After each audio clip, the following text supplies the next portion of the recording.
தொடங்கிடலாமா?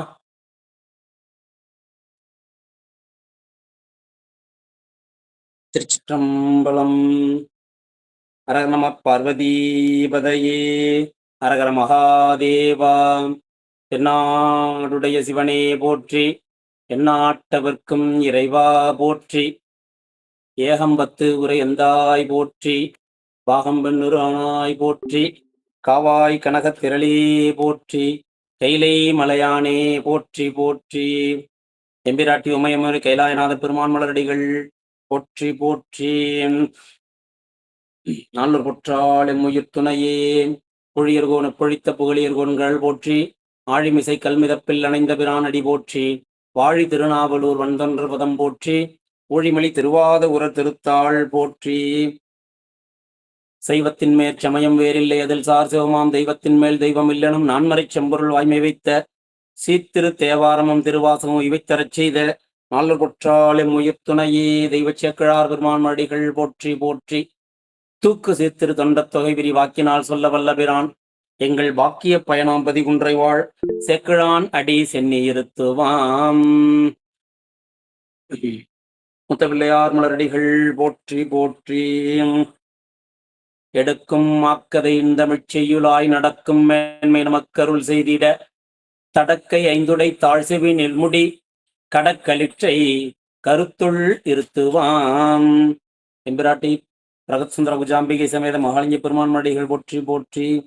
மருந்தவன் வானவர் தானவர்க்கும் பெருந்தகை பிறவினோடு இரவுமானான், அருந்தவ முனிவரோடு ஆழ்நிழற் கீழ் இருந்தவன் வளநகர் இடைமருதே. திருச்சிட்டம்பலம். ஞானமாதேசிக பெருமான் மடிகள் போற்றி போற்றி. மீடியார் மக்களே, சிவனை செல்வர்களே, இந்த அற்புதமான அப்பர் அருள் நெறி மன்றம் என்கிற தளத்தின் வழியாக மெய்ப்பொருள் விளக்க சிந்தனையாக பதிக சிந்தனைகளும், நம்மை ஆளும் ஞானத் தலைவர்களாகிய நாயன்மார் பெருமக்கள், பரமாச்சாரியார்கள் உள்ளிட்டோர் குரு பூஜை விழாக்களையும் நாம் இந்த தளத்தின் வழியாக திருவருளும் குருவருளும் கூட்டுவிக்க சிந்தித்து வருகிறோம். அந்த வகையிலே இன்றைய சிந்தனைக்கு இச்சிறியனை செலுத்தி நிற்கக்கூடிய திருவருளையும் குருவருளையும் வணங்கிக் கொண்டு, அடியேண்டி தீட்சா குருநாதர் மற்றும் ஞானாசிரியர் குருமக்களை வணங்கிக் கொண்டு, கைலாய பரம்பரை மெய்கண்ட சந்தானம் திருவாவடுதுறை ஆதீனத்து குருமகா சன்னிதானங்களுடைய திருவடி கமலங்களை திசை நோக்கி அழுத்தி கொண்டு, இந்த தளத்தை அற்புதமாக நிறுவி இதனை செம்மையுற நடத்தி வரக்கூடிய சிவத்திருமதி சாந்தா சண்முகம் அம்மையார் மற்றும் அம்மையாரோடு உற்ற துணையாக இருக்கக்கூடிய பெருமக்கள், திருப்பணி செம்மலையா, பெரும்புலவரையா உள்ளிட்ட அனைத்து பெருமக்களையும் இந்த சிறியேன் வணங்கி மகிழ்கின்றேன். இந்த தளத்திலே அற்புதமாக விரிவுரை செய்து வரக்கூடிய பேராசிரியர் பெருமக்கள் உள்ளிட்ட அனைத்து பெருமக்களையும் வணங்கி கொண்டு, உலகெங்கிலும் இருந்து சைவ நன்னெறி சிந்தனையை செவிமடுத்து சிவஞான தேனமுதம் பருகக்கூடிய சீரடியார் பெருமக்கள் அனைவரையும் இந்த சிறிய வணங்கி கொண்டு, நம்முடைய இன்றைய சிந்தனையாக அமைந்திருப்பது திருத்தொண்டர் புராண வரிசையிலே 26வது நாயனாராக நமக்கு வரிசை முறையிலே அமைந்தவராகிய எம்பெருமான் திருநீல நக்க நாயனாருடைய அருட்சரிதம் அமைந்திருக்கிறது. நம்முடைய திருநீல நக்க நாயனார் அவருடைய அருட்சரிதத்தை நமக்கு சேக்கிழார் 38 பாடல்களிலே விரித்து கொடுத்திருக்கிறார். ரொம்ப விரிவுன்னு சொல்ல முடியாது, ரொம்ப சுருக்கம்னு சொல்ல முடியாம ஓரளவு ஒரு 38-40 பாடல் அப்படின்றது ஓரளவுக்கு ஒரு நல்ல தேவையான அளவு விரிந்த வரலாறாக அமைந்திருக்கிறது. நம்முடைய நாயனாருடைய குரு பூஜையானது திருஞான சம்பந்தர் பெருமானுடைய அந்த நல்லூர் பெருமணத்திலே அவரோடு கலந்த அந்த நாளிலே அற்புதமாக அமைந்தது. அன்றைய நாளிலே முருகநாயனார் புராணத்தை சிந்தித்து அந்த புண்ணியத்தை திருநாவுக்கரசர் ஐயா அவர்கள் முழுமையாக பெற்று உய்ந்தார்கள். அந்த வகையிலே இன்று நாம் நம்முடைய திருநீல நக்க நாயனாருடைய அருட்சரிதத்தை சிந்திப்பதற்கு திருவருளும் குருவருளும் குட்டுவித்துள்ளது. சரி, இதை சிந்தனைக்கு செல்லலாம். நம்முடைய திருநீல நக்க நாயனார் திருநாமத்தை போற்றக்கூடிய திருத்தொண்ட தொகையிலே சுந்தரமூர்த்தி சுவாமிகள் ஒளிபுணல் சூழ் சாத்தமங்கை நீலநக்கற்கு அடியேன் என்று போற்றி வணங்குகிறார். ஒளி புனல் காவிரியின் நீர்வளத்தால் பயன்பெறும் சாத்தமங்கை, அதன் நீர் பாயும் ஒளியை அழகாக குறிப்பிடுகிறார். அந்த காவிரி நீர் வளமானது மிகவும் செறிவுடன் பாய்ந்து வரக்கூடிய தன்மை உடையது.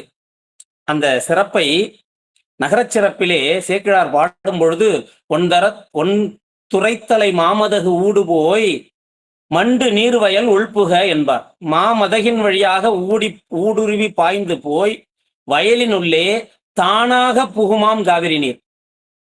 தானாக புகும் என்றால் எந்த அளவுக்கு விரைவும் வளனும் மிகுந்தது என்பதை நாம் சிந்திக்கலாம். அப்படிப்பட்ட விரைவும் வளமும் கூறிய அந்த நீரின் ஒளி, அதான் ஒளி புனல் என்கிறார். அது ஒரு குறிப்பாக நமக்கு சிவகவிமணியார் விசேட உரை கூறும் பொழுது, பெருமானை பூசித்து அஞ்செழுத்து உணர்விலிருந்து நம்முடைய நீலநக்கர் பெருமான் இருந்த பொழுது பெருமான் மீது சிலந்தி வீழ அவருடைய துணைவியாராகிய அம்மையார் சிலம்பியை வாய் நீர்பட ஊதி துமிந்த அன்பின் நீர்மை என்று சிறப்பு விசேட உரை சொல்கிறார். அந்த அன்பின் நீர்மை, நீங்க பொதுவா வாயை குவித்து ஊதும் பொழுது ஓசை வராது. ஆனா வாயை சற்று மூடியபடி ஊதும் பொழுது ஓசையும் வரும், வாய் நீரும் வெளிப்படும். சங்கு அப்படிதான் ஊதுவாங்க, வாயை மூடி. அதுபோல நீர் துமிந்து ஊதி துமிந்து அந்த ஒளியோடு ஊதிய தன்மை அப்படின்ற ஒரு விசேட உரை காட்டுகிறார் நமக்கு சிவகவிமணியார். அடுத்து வகை நூல் செய்கிறார் திருத்தொண்ட திரு அந்தாதி நம்பியாண்டார் நம்பிகள் பெருமான். ஒரு நாயனாரையும் 4 வரிகளிலே அவர்களுடைய தொண்டு, நாடு போன்ற சிறப்புகளை எல்லாம், நகரம் போன்ற சிறப்புகளை எல்லாம் விரித்து கூறக்கூடிய வகையிலே திருத்தொண்ட திருவந்தாதியிலே 30வது திருப்பாடலாக பூதிப்புயத்தர் புயத்தில் சிலந்தி புகழும் அஞ்சி ஊதித்துமிந்த மனைவியை நீப்ப உப்பால எல்லாம் பேதித்து எழுந்தன கான் என்று பிஞகன் காட்டும் அவன் நீதித்திகள் சாந்தை நீலநக்கன் எனும் வேதியனே என்று அற்புதமாக அருளி செய்கிறார். நீரணி மேனியனாகிய பெருமானுடைய திருமேனியிலே சிலந்தி வீழ அது கடித்தால் விடம் பரவும் என்று அஞ்சி வாய் நீர்பட ஊதி துமித்தார் பெருமாட்டி, நீலநக்கருடைய துணைவியார். அது அனுசிதம் என்று நாயனார் மனைவியை துறந்தார்.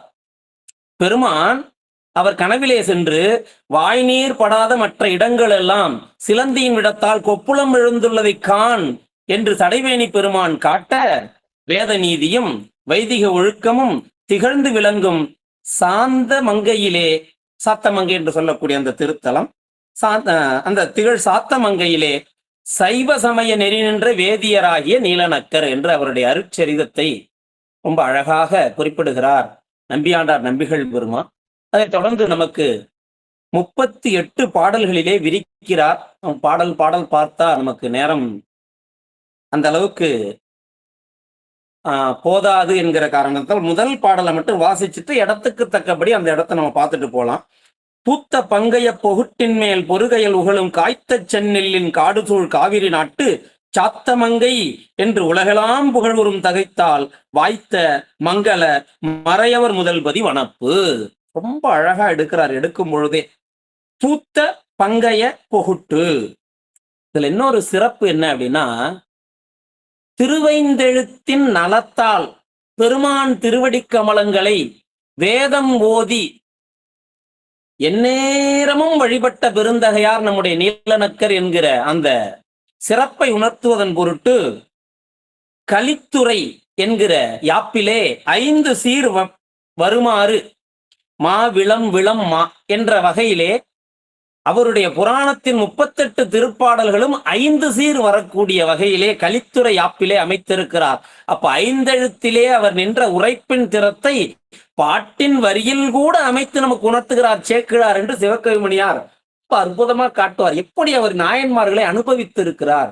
பாடலின் வரிகளுக்கூடாக சொற்களுக்கூடாக, அந்த எழுத்துகளுக்கூடாகவும் அனுபவித்திருக்கிறார். இதெல்லாம் நம்ம பெரிய புராணத்தை காணும் பொழுது மிகுந்த அது பொருட்சுவையாக இல்லாமல், அது இலக்கணச் சுவையாக இருந்தாலும் அதெல்லாம் அனுபவிக்கத்தக்க அந்த சிறப்போடு விளங்குவது. சரி, பாடலை பார்ப்போம். விரிந்த தாமரை பீடத்திலே, தாமரை அதிலே இதழ்கள் விரிந்தவன நடுவில் அந்த பொகுட்டு என்று சொல்லக்கூடிய பீடம் இருக்கும். அந்த பொகுட்டிலே கெண்டை மீன்கள் துள்ளி விழுந்து புரள்கிறதாம். அப்படி விளையாடக்கூடிய அந்த நீர்வளம் மிக்க அந்த காவிரி நீர்நாட்டிலே சென்னல் காடு போல் காய்த்து விளைந்து கிடக்கிறது. சென்னல் செறிவாக விளையக்கூடிய தன்மை அந்த காலத்துல சேக்கிழார் அழகா காட்டுவார். அதுக்கு உரை செய்யும் பொழுது சென்னல்லை சம்பா என்று பெரியவர்கள் கூற கேட்டிருக்கிறோம். நம்ம அருணை வடிவேல் முதலியார் என்கிற அந்த பெருந்தகையார் விரிவுரையிலே இந்த சென்னல் என்பது சம்பா என்று அடியேன் கேட்டிருக்கிறேன். அந்த வகையிலே இந்த சென்னல் காடு போல காய்த்திருக்கக்கூடிய காவிரி நாடு, அந்த சோழ நாட்டிலே சாத்தமங்கை என்ற திருத்தலம், அது உலகெல்லாம் புகழத்தக்க தன்மையோடு இந்த உலகுக்கெல்லாம் மங்களம் போல அமைந்தது. இந்த உலகத்திற்கு ஒரு மங்களம் போல அமைந்த பதி என்கிறார். தொடங்கும் பொழுது எப்படி தொடங்குறார் பாருங்க. பூத்த பூ என்று தொடங்குகிறார். பூ, உலகு என்று தொடங்குவதெல்லாம் மங்கள தொடக்கங்கள். நீங்க பல இடங்களிலே பார்த்தால் தெரியும், இந்த மங்கள வழக்கோடு தொடங்குவதை சிறப்பாக பெரியவர்கள் போற்றி அது மிகுந்த நலத்தை கொடுப்பது என்று விதந்து கூறுவார்கள். அந்த வகையிலே உலகெல்லாம் என்று சேக்கிழாருக்கு உகரம் போட்டு அந்த உலகத்தை, அதாவது இந்த பூமியை குறித்து எடுத்து கொடுத்தார் அல்லவா அடி, அதுபோல உலகம் உவப்ப என்று நம்முடைய நக்கீர தேவர் அருளி செய்திருப்பார். இதெல்லாம் அந்த உலகு, பூ, இதெல்லாம் அந்த மங்கள வழக்கு என்று கூறுவார்கள். அப்படி பூ என்று மங்களமாய் தொடங்கி நாயனார் பரிபூரணம் அடைகிறார் அந்த புராண நிறைவிலே. எங்கே பரிபூரணம்? திருஞான சம்பந்தர் திருமணத்திலே மங்களமாய் வாய்த்து பரிபூரணம் அடைகிறார். அத 4வது அடியிலே வாய்த்த மங்களம் என்று கூறி இந்த ஒரு பாடலிலே மங்களமாக தொடங்கி பெருவாழ்விலே அப்படி முடித்து காட்டுவது போல அந்த அழகு நலத்தை இங்கே அற்புதமாக சிவகவிமேடா நமக்கு காட்டி செல்வார். அப்படிப்பட்ட சாத்தமங்கை என்று காவி நாட்டிலே அமைந்து உலகெல்லாம் புகழத்தக்க அந்த பதி, மங்களத்தை விளைக்கக்கூடிய பதி, மங்கள மறையவர் எழுந்தருளியிருந்த வளமான பதி என்கிறார். தொடர்ந்து அந்த தலத்தின் சிறப்புகளை காட்டி செல்கிறார். சிவ நன்மை விளங்கக்கூடிய பதி. அந்த சாத்தமங்கையானது சிவன் மங்களம் விளங்கக்கூடிய நன்மை விளங்கும் பதி. அதிலே நறுமணம் கமழ் நெற்றியை உடைய பெண்கள், அந்த பெண்களுடைய நெற்றி நறுமணம் கமழ்கிறதாம். எப்படி என்றால் திலகத்தின் காரணமாக, அதிலே வைக்கக்கூடிய திலகத்தின் காரணமாக மனம் கமழ்கிறது. அப்படிப்பட்ட பெண்கள் தடாகங்களிலே படிந்து நீராடுகிறார்கள். மென் மலத்தடம் படிய என்கிறார். அப்படி தடாகங்களிலே படிந்து நீராடும் பொழுது அவர்களோடு விரவி அன்னங்கள் நீராடுகின்றன. பெண்கள் நீராடுகிறார்கள், அவர்களோடு விரவி அன்னங்கள் நீராடுகின்றன. இப்போ அன்னம் பொதுவா தன்னோடு பயிலாதவர்கள் அந்நியரை கண்டால் அஞ்சி ஓடும் அல்லவா? இந்த பெண்களை கண்டவுடன் ஓ இவர்களும் நம்மிடம்தான் என்று நினைந்து அன்னங்கள் அங்கே நீராடின. பெண்கள் அன்னப்பறவையை போன்ற பேரழகோடு திகழ்ந்தார்கள்னு குறிப்புங்க. எப்படி சேர்க்கிறார் அழகா காட்டுறார் பாருங்க. பெண்களும் அன்னமும் விரவி நீராடினார்கள். விரவி அன்னம் முன்துறை ஆடுவ என்கிறார். அந்த துறைகளிலே அன்னமும் பெண்களும் நீராடினார்கள். அப்படி ஆடுவது அன்னமும் பெண்களும், இது பெண்களா அன்னமா என்று பிரித்து பார்க்க முடியாத அளவுக்கு அந்த அழகு இருந்தது என்றார். பாடுவ சாமம், பக்கத்திலே வேதங்கள் ஓதக்கூடிய கிடைகள், அது மறை சிறுவர்கள் வேதம் பயிலக்கூடிய சாலை, அதை கிடை என்று சொல்வார்கள். அங்கே சாம வேதம் பாடிக்கொண்டிருக்கிறார்கள். பன்மறை கிடை, பலவிதமான மறைகள் ஓதக்கூடிய கிடைகள், 4 வேதங்களும் ஓதக்கூடிய கிடை. அங்கே சாமம் பாடுகிறார்கள். அங்கே சாமம் பாடும் பொழுது அந்த பாடக்கூடிய பாடலிலே சிறுவர்கள் தானே, சொல்லுவதிலே பிழைகள் தோன்றும் அல்லவா? அந்த பிழையை நீக்கி பூவை என்று சொல்லக்கூடிய பறவைகள் பயிற்றியது. பிழை நீக்கி சொல்லுதான் பறவை. அந்தன சிறுவர்கள் சொல்வதிலே பிழை தோன்றுதான், ஆனா பூவை பிழையை நீக்குதுன்றார். இதை நம்ம பல இடங்களிலே பெரிய புராணத்திலும் சரி திருமுறையிலையும் பார்க்கலாம். பாரிசையும் பண்டிதர்கள் பன்னாலும் பயின்றோதும் ஓசை கேட்டு வேரிமலி பொழுக்கில்லை வேதங்கள் பொருட்சொல்லும் மழலையாமே. நான் முன்னாடியே சிந்தித்த கருத்து. மேகராக குறிஞ்சியிலே திருவீழி மழலையிலே அந்தணர்கள் கூறும் வேதத்திற்கு பொருள் சொல்லுகிறது கிளிகள் என்கிறார் திருஞான சம்பந்தர். பெரிதிலங்கும் மறைகிழங்கர் ஓத பிழை கேட்டலால் கருது கிள்ளை குளம் தெரிந்து தீர்க்கும் கடற்காழியே. செவ்வழி பண்ணல திருஞான சம்பந்தர் சொல்லுகிறார், அந்த வேதத்தை ஓதும் அந்தன சிறுவர்கள் பிழையோடு வேதம் சொன்னதால் அந்த கிளிகளின் கூட்டம் அதன் பிழையை உணர்ந்து இது தவறு என்று திருத்தக்கூடியது காழிப்பதி என்பார். அதுபோல திருவாரூர் நகர சிறப்பிலே மருங்கலாம் தெல்லும் ஓசை திருப்பதிகங்கள் பைங்கிள்ளை பாடுவ கேட்பன பூவைகள் என்று ஆரூர் நகர சிறப்பை பாடுவார். பைங்கிள்ளைகள் பாடுகிறதாம், நாகனவாய் பட்சி எனும் பூவைகள் கேட்கின்றனாம். அதுபோல நம்ம அப்பர் சுவாமி தில்லை யாத்திரை மேற்கொள்ளும் போது உயர்தமிழ் இறையோராம் இவர்தம் திருவடிவு அது கண்டு அதிசயம் என வந்து எதிர் ஹரஹர என்றே சிவமுன் பயில்மொழி பகர்கின்றன வளர் சிறை மென் கிளியோடு சிறுபூவை. அப்பர் சுவாமியை கண்ட மாத்திரத்தில் அரகர என்றும் பதிகங்கள் கூறியும் அவரை வரவேற்றன. இப்படியெல்லாம் அந்த காலத்திலே கிளிகளும் நாகனவாய் பட்சிகளும் வேதம் ஓதின, திருமுறைகள் ஓதின, வேதத்தின் பொருள் சொன்னன, வேதத்தின் பிழையை திருத்தி சொன்னன. அப்படிப்பட்ட சிறப்பை எல்லாம் காட்டுகிறார்.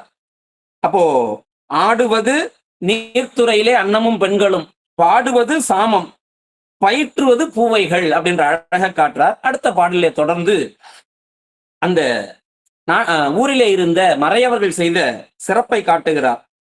அந்த ஊரிலே இருந்த அந்தணர் பெருமக்கள் ஆய்ந்து துணிந்த மெய்ப்பொருள் நீரே என்று அந்த திருநீற்றின் திறத்தை போற்றி அவர்கள் அந்த நன்னெறியை போற்றி ஒழுகினார்கள் என்கிறார் மெய்ப்பொருள் நாயனார் புராணத்துல. பரவிய திருநீற்று அன்பு பாதுகாத்து உய்ப்பீர் என்று சொல்கிறார்.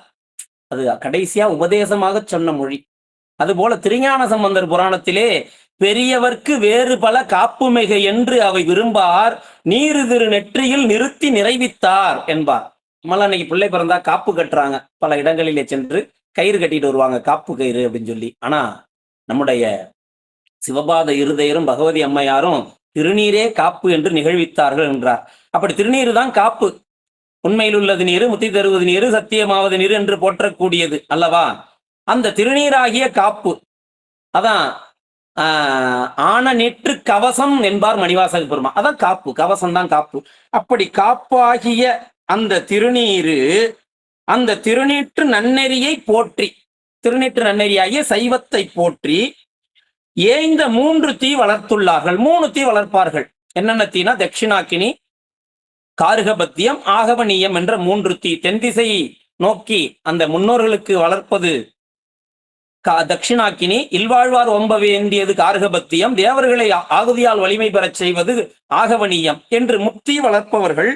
அவர்கள் இருபிறப்பாளர்கள். தாய் கருவிலே ஒரு பிறவி, அடுத்து அவர்கள் பூநூல் சடங்கு அணிந்து காயத்ரி உபதேசம் பெறும் பொழுது 2வது பிறப்பு. அப்படி 2 பிறப்பை உடையவர்கள். அவர்கள் நல் அறத்தினை முத்தி கொண்டு வளர்ப்பார்கள். 3 தீயினால் 3 வேளையும் வேள்வி செய்வார்கள் என்றும் சொல்லப்படக்கூடிய மரபு உண்டு. அவர்கள் அந்த தீயை நித்தம் நித்தம் ஓம்புவார்களாம். இப்ப திருமணத்திலே ஒரு வேள்வி நடக்குதுன்னா அந்த திருமண தீயை எடுத்து சென்ற அந்த புது மனமாகிய மணப்பெண் இல்லத்திலே அந்த தீயை பேணுவாளாம். அந்த தீயை பேணி அதிலிருந்து நெருப்படுத்து நித்தம் நித்தம் நித்தம் அந்த வீட்டில் இருக்கக்கூடிய பெரியவர் வேள்வி செய்வாராம். இந்த தீயை பேணி பேணி பேணி அவர்கள் வாழ்வு முடிந்து இறுதி யாத்திரை செல்லும் பொழுது அந்த காட்டிலே சென்று சிதையிலே அந்த சிதை மூட்டுவதற்கு அந்த தீயை பயன்படுத்துவார்கள் என்று கூறுகிறார்.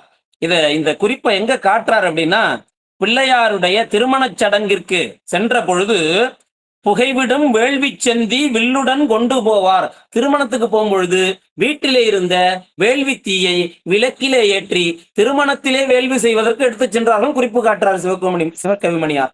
அப்படி அந்த 3 தீயினை இவர்கள் ஓம்ப தங்கள் கற்பு நெறியால் அந்த பெண்கள் 4ஆய் வளர்த்தார்கள். வீட்டிலே விளக்கினால் வளர்த்தது 1, 3 தீ, அதை விளக்கிலே ஓம்பியது 1, அது 4வது தீ.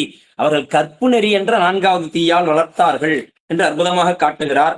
அந்த சீலம் மிக்க பெருமையுடைய திருமறையவர்கள் வாழ்ந்த அந்த செழுமை மிக்க பழைய ஊராகிய மூதூரிலே ஞாலத்தை நான் மறைப்பொருளால் விளக்கிய நலத்திலே ஓங்கியிருந்தவர், ஆலம் வைத்த கண்டராகிய சிவபெருமானுடைய அன்பராக விளங்கிய நீல நக்கனார் என்ற நம்முடைய நாயனார் அங்கே உலர் ஆனார். அவரே உலர் ஆனார். மற்றவரெல்லாம் இருந்தும் பயனில்லை அப்படின்ற குறிப்பு. ஏன்னா பெருமானை பேணாத பிறவி பயனில்லை. மானுட பிறவிதானும் வகுத்தது மன வாக்கு காயம் ஆனிடத்து 5 மாடும் அரண்பணிக்காக அன்றோ. அதை செய்யாதவர்கள் பிறந்து என்ன பயன்? நமக்கு ஞான சாஸ்திரம் சொல்றது அல்லவா. இப்ப இவரே உலரானார் என்று அற்புதமாக காட்டுகிறார். அப்படிப்பட்ட நம்முடைய நீலநக்க நாயனார் வேதத்தின் உள்ளுரை அது என்ன கூறுகிறது என்று கேட்டால், விரிபுணல் வேணி நாதர் நம்முடைய பெருமானையும் அவர் அடியாரையும் பாதம் அர்ச்சனை புரிவதும் மிகுந்த நயப்போடு அன்பு பெருக அர்ச்சனை புரிவது. அப்போ இது 2 தான் பயன்கிறார். அதாவது நம்முடைய வேதம் சரியை கிரியை யோகம் ஞானம் என்ற 4 பாதத்திலே சிறப்பாக ஞான பாதத்தை விளக்கும் பொழுது முப்பொருளை விளக்கமாக நமக்கு விளக்கி அருளும். அந்த முப்பொருள் விளக்கத்தை எடுத்துக்கொண்ட மெய்கண்ட தேவர் பிரமாணத்துக்கு, அந்த முப்பொருளுக்கும் பிரமாணத்துக்கு 3 சூத்திரம், இலக்கணத்துக்கு 3 சூத்திரம், சாதனத்துக்கு 3 சூத்திரம், பயனியலுக்கு 3 சூத்திரம் அமைத்துக் கொண்டார். அப்படி அமைத்து கொண்ட அவர் அதன் நிறைவாக மணிமகுடம் போல அமைந்த 12ஆம் சூத்திரத்திலே செம்மலர் நோந்தால் சேரல் ஒட்டா அம்மலம் கழி அன்பருடு மறி மாலர நேயம் மலிந்தவர் வேடமும் ஆலயம்தானும் மரணனத் தொழுமே. அங்க அந்த வேதம் சொல்லக்கூடிய வேதத்தின் உள்ளுரையாகிய முப்பொருள் உண்மையிலே, ஞானபாதத்துல சொல்லக்கூடிய முப்பொருள் உண்மையிலே, அந்த உண்மை விளக்கு வந்த சிவஞான போதத்திலே மகுடமாக இந்த 12ஆம் சூத்திரத்திலே சொல்லப்பட்ட பொருள் சிவாலயத்தையும் சிவனடியாரையும் சிவனென்றே வழிபடுக. அதை மேற்கொண்டார் நாயனார்னு இங்க சொல்றாருங்க. அதுதான் சீலம் உய்த்த அந்த வேத உள்வுரையாவன விரிபுணல் வேணியார் தம்மையும் அடியாரையும் அர்ச்சனை புரிவது. இதனை காதலால் செய்தார் என்கிறார். நாம் செய்யக்கூடிய தொண்டு காதல் பெருகி செய்ய வேண்டும். அப்படி அவர் புரிந்து வந்த அந்த தன்மையுடைய நாயனார் ஆகம விதி வழி, ஆகமத்தின்படி நமக்கு உமையம்மை காஞ்சிபுரத்திலே உணர்த்தியது ஆகம விதி வழி பெருமானை பூசித்த அந்த சிறப்பை தான். அதனால ஆகம வழியிலே பூசிப்பதுதான் ரொம்ப ரொம்ப சிறப்பு. வேறு வழியிலே பூசிப்பது என்பது அது சிறப்பு அல்ல அப்படின்றது குறிப்பு. இப்ப ஆகம விதி வழி இந்த வேதத்தின் காரணராக இருந்த பெருமானை நித்தம் நித்தம் பூசனை செய்வார். அது நியமம். நித்தம் செய்தால் அது நியமம். அப்படி செய்து வந்து அடியாருக்கு அமுது படைத்தலையும் மேற்கொண்டு சிறப்பாக ஒழுகி வருகிறார். இப்ப அமுது படைத்தலோடு எத்திரமான பணிகளும் செய்தாருங்கிறார். அப்ப அமுது படைத்தலோடு அவருக்கு ஆடை வேண்டுமானால் கொடுப்பது, உறையுள் வேண்டுமானால் கொடுப்பது, அவருக்கு கையுறை பொருள் கொடுப்பது, இப்படி அவருக்கு தொண்டுகள் மேற்கொள்வது, இப்படி அதான் எத்திரமும் என்று அங்கே குறிப்பாக காட்டுகிறார். அப்படி செய்து வரும் வேளையிலே ஒரு திருவாதிரை நன்னாள் வருகிறது. தான் காலை செய்யக்கூடிய அந்த பூசையை முறைப்படி முற்று பெற முடித்து கொண்ட நம்முடைய நாயனார் ஒருமை அன்பு உற்ற முறைமையால், அன்பினால் செய்ய வேண்டும், அன்பு ஒருமையிலே தங்க வேண்டும். அந்த அன்பு ஒருமையிலே தங்கி அது முற்றி பெருகி பேரன்பாக திகழ வேண்டும். இதுதாங்க நம்ம பெருமானை பூசிக்கும் நெறி. அப்போ நீங்க பூசை செய்யும் பொழுது, பெருமானை வழிபடும் பொழுது எப்படி வழிபட வேண்டும்? திருஞான சம்பந்தர் முதல் பதிகத்துல முத்திர குத்தி சொல்லிட்டு போயிட்டாரு. ஒரு நெறிய மனம் வைத்து உணர்ஞான சம்பந்தன். இதுதான் ஒரு நெறிய மனம் வைத்த சண்டேச நாயனார் மண்ணியாற்றங்கரையிலே மணலிலே இலிங்கம் பிடித்து பூசை செய்து கொண்டிருக்கிறார். இப்படி செய்து கொண்டிருக்கும் பொழுது தாதையாரிடம் அவர்கள் அந்த அந்தணர்கள் அழைத்து, உன் பிள்ளை பசுவின் பாலை மண்ணிலே ஊற்றி விளையாடுகிறான் என்ற கூறிய சொல்லை இவர் நேரிலே பார்ப்பதன் பொருட்டு வந்து மறைந்து நின்றார். இவர் சிவபூசை செய்து பாலினால் திருமஞ்சனம் செய்வது, அபிஷேகம் செய்வதை பார்த்தார். கொடும் சொல்லும் கோலினால் முதுகில் புடைத்தும் தன்னுடைய கோபத்தை வெளிக்காட்டினார். தெரியல பிள்ளைக்கு, ஞான பிள்ளை அல்லவா, பெருமானோடு ஒரு நெறிய மனத்திலே ஒன்றி இருக்கிறார் அல்லவா, தெரியல. அதன் பிறகு அவர் காலால் பால் குடத்தை இடறினான்ற வரலாறு. அப்ப ஒரு நெறிய செய்ய வேண்டும்ன்ற குறிப்பு, அதைத்தான் சொல்றாரு. அந்த பூசையினை முறைப்படி ஆதிரை நாளிலே முடித்து கொண்டு புறப்பட்டார். அந்த செய்கையில் அமரும் நாள். அப்படி பூசை செய்து ஒரு ஆதிரை நல்லாளிலே விதிப்படி முடித்து கொண்டு நம்முடைய நாயனாரும் அவருடைய மனைவியாரோடு சேர்ந்து ஆலயம் சென்று அயவந்தியிலே எழுந்தருளி இருக்கக்கூடிய பெருமானை பூசிப்பதற்கு திருவுள்ளம் கொண்டார். இப்போ ஆதிரை நாளிலே இங்கே இந்த பூசனை மேற்கொண்டதால் இது நித்திய பூசை என்று இங்கே குறிப்பிடப்படவில்லை. ஆதிரை நாள் அப்படின்னு, ஏன்னா இதுக்கு முதல் பாடல்ல நித்திய பூசையை தான் சொல்லி வந்தார். இப்போ இந்த பாடல்ல தான் இந்த ஆதிரை நாளிலே பூசை மேற்கொண்டதை குறிப்பிடுறார். இது நைமித்திகம் என்று சொல்லப்படும். விழா நாட்களிலே பெருமானை பூசிப்பது. அந்த முறைப்படி பூசிப்பதன் பொருட்டு அங்கே புறப்படுகிறார். ஒருமை அன்போடு பூசைக்கு வேண்டுவதற்றை குறைவர திருஞான சம்பந்தர் சண்டேசநாயனார் புராணத்திலே கிடைத்தவற்றை அமைத்து கொண்டு கிடைக்காத திரவியங்களை அன்பினால் நிறைத்து பூசை செய்தார்னு சொல்லுவார். அது கிடைக்காத பொழுது சொல்லப்பட்ட விதி, கிடைக்கும் என்ற பட்சத்திலே அனைத்தையும் குறைவர அமைத்து செய்ய வேண்டும் என்பதே நமக்கு ஆகமம் விதித்தது. அப்ப குறைவர அனைத்தையும் எடுத்துக்கொண்டார். மனைவியார் தம்மோடு பூசிப்பது நமக்கு பல இடங்களிலே அவர்கள் உடன் சென்று கணவனாருக்கு தொண்டு செய்வதை பல இடங்களிலே பார்க்க முடிகிறது. நீங்க அறிவாழ்த்தாய நாயனார் புராணத்தை பார்த்தீர்களானால் தெரியும். செந்நெல்லும் செங்கீரையும் மாவடும் இவர் ஏந்தி செல்ல அம்மையார் தன்னுடைய சிரசிலே அல்லது இடையிலே ஏதோ ஒரு பகுதியில பஞ்சகவ்யம் ஏந்தி செல்வார். அப்போ இதெல்லாம் பார்க்கும் பொழுது அவர் கணவன் மனைவியாக இணைந்து பூசை செய்த அந்த நலத்தை பெரிய புராணம் காட்டுது. இது மட்டும் நம்ம சொல்ல முடியாது. இளையான்குடியார் தொண்டுக்கு அவர் மனைவியார் எவ்வளவு உற்ற துணையா இருந்தாங்க. ஏற்பகை நாயனார் அவருடைய தொண்டுக்கு எப்படி அவர் துணைவியார் உற்ற துணையோடு, அவர்கள் இல்லைன்னா அவர்கள் மறுத்திருந்தா அந்த வரலாறு எப்படி போயிருக்கும் நம்மளால சிந்திக்க முடியல. இப்படி பல இடங்கள் நாம் பார்க்க முடிகிறது. பாணருடைய தொண்டுக்கு உற்ற துணையாக விரலியார் உடன் இருந்தார். இப்படி பல இடங்களிலே பார்க்க முடியும். அந்த முறையிலே இருவரும் மனைவியார் ஏந்த பெருமானை அந்த உணர்வினால் ஒன்றி நினைந்தபடி செல்கிறார் பூசை மேற்கொள்ள. அப்படி செல்லும் பொழுது அங்கே பெருமானை சென்று அயவந்தியிலே பெருமானை போற்றி பூசனை மேற்கொள்கிறார். அப்படி பூசனை மேற்கொண்டு சாத்தமங்கை என்பது திருத்தலம், அயவந்தி என்பது பெருமான் எழுந்தருளி இருக்கக்கூடிய அந்த ஆலயம். அந்த வகையிலே அந்த அயவந்தி பெருமான் ஆலயத்தை அணைந்து பெருமானுடைய திருவடி கமலங்களை முறைப்படி தொழுது பூசனை செய்ய தொடங்குகிறார். அப்படி பூசனை செய்ய செய்ய செய்ய அங்க மனைவியார் இருந்து திருமஞ்சனத்துக்குரியவை, அர்ச்சனைக்குரியவை, வஸ்திரங்கள், அலங்காரத்துக்கு ஒண்ணு எடுத்து கொடுக்க கொடுக்க கொடுக்க வாங்கி முறைப்படி உயர்ந்த அன்போடு பெருமான் மீது கொண்ட பேருணர்வின் திறத்தால் பூசையை மேற்கொள்கிறார். நிரம்ப பூசனையை மேற்கொள்கிறார். நீடு பூசனை நிரம்பியது. பூசனை முற்று பெற்றதுங்க. சிவபூசை செய்யறவங்களுக்கு தெரியும். பெருமானை எழுந்தருள வைத்து நீங்கள் முறைப்படி அவர்கள் செய்ய வேண்டிய அனுஷ்டானங்கள் எல்லாம் செய்து கொண்டு அதன் பிறகு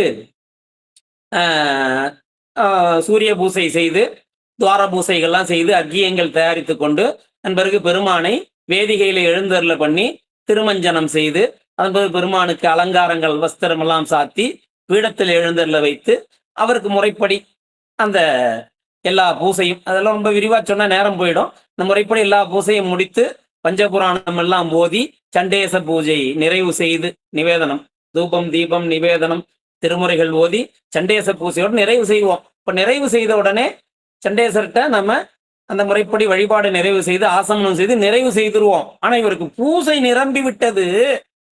ஆனாலும் இவருடைய அன்பு நிரம்புல.